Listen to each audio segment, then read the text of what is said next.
Hello everyone! Ayan, good evening po sa inyong lahat and happy Saturday.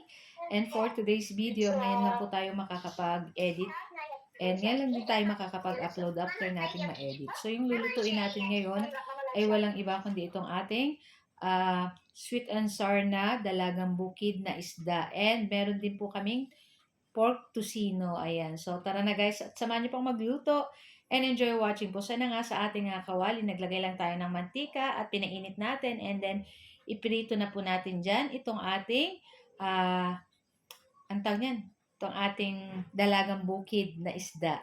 Ayan. So, bibihira po akong makakita ng ganitong isda. Kaya naman binili ko na guys. And, masarap po itong sweet and sour kasi malaman po yung ganitong isda.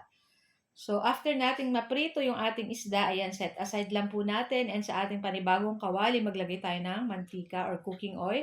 At magisa na po tayo nitong ating bawang. At syempre, halu-haluin na po natin iyan. Tapos syempre, after po ng ating bawang, after natin magisa-gisa, pwede na rin po natin ilagay dyan yung ating luya.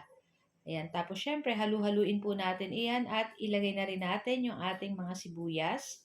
At nakikita nyo medyo nagba-brown-brown na yung ating luya, yung ating bawang. So, masarap po pag ganito at mabango na yan.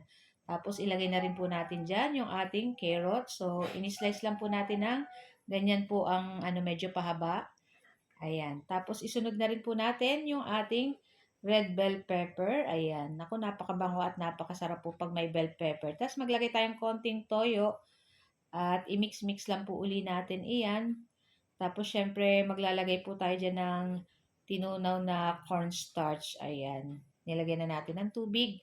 So, ito po yung magpapalapot dito sa ating sweet and sour na dalagang bukid. Tapos, nagdagdag pa ako guys ng tubig. Ayan. Tapos, ayan. So, pag ano po ako, pa konti-konti lang. Ayan, madagdag na lang kung medyo kulang. So, ayan. So, maglagay po tayo ng asin at nagdagdag pa ako ng konting toyo guys.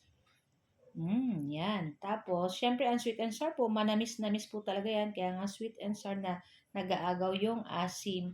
So, naglagay din po ako dito ng suka. Kaya lang guys, hindi ko na guys na videohan. Ayan. So, naglagay na po tayo ng sugar. At i-mix-mix po uli natin iyan. At syempre, dagdag po uli tayo ng tubig kasi medyo lumalapot na. Ayan. Tapos, naglagay lang ako ng konting liquid seasoning. And then, mix-mix lang na lang uli. And hintayin na po natin lumapot yan. At nakalimutan ko maglagay ng paminta. So, naglagay tayo ng pamintang durog. Ayan. Tapos, i-mix lang po uli natin yan. At yan na po, luto na. At ayan na yung ating pritong isda. Ilagay na natin dyan itong ating nilutong sauce ng sweet and sour. Ayan. Napakasarap po nitong ating isda at talagang malutong pa. Kaya naman masarap kumain ito. Siyempre, ang sabaw po nito, ang sauce ay napakasarap. Ayan. So, ilagay na po natin at ready na rin po kaming kumain. So, guys, ayan, ito lang po ang ating video today. Sana po ay nag-enjoy kayo. Huwag niyo po sanang kalimutan mag-like, comment, at pa-share po ng ating video sa lahat ng ating new followers.